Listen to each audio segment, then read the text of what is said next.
abanyarwanda byavuzwe mu batugejejeho ijambo mbere ku bintu byangombwa. Iyo tubikora we mean business. N'iri joro you should mean business.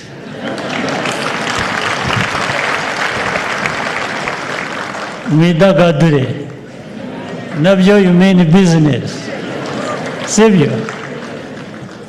Ariko sinabura ko bagira inama nanone.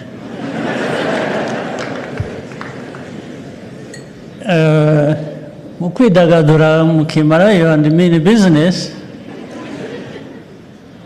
hari ibigomba kwitonderwa.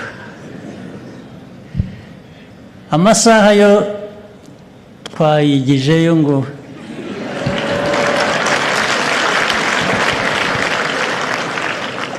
ariko hari icyo tutigizayo. Ubu abapolisi n'abandi babwiwe ko nta muntu bari bukoreho isaha iyo ari yo yose.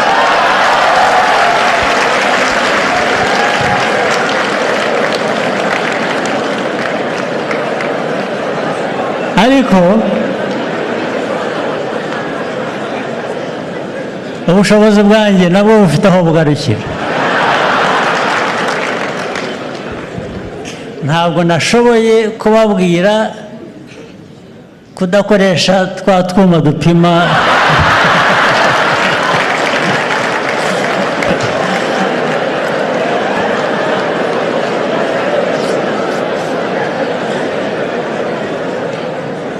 utwo mutwitondere.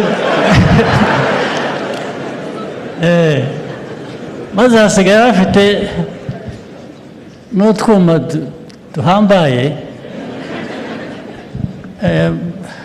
batagomba kuza mu modoka ngo, cyangwa niyo bajemo ntabwo bifata uri kuri vora, ntabwo ariho bagarukira. N'abicaye inyuma bishingirije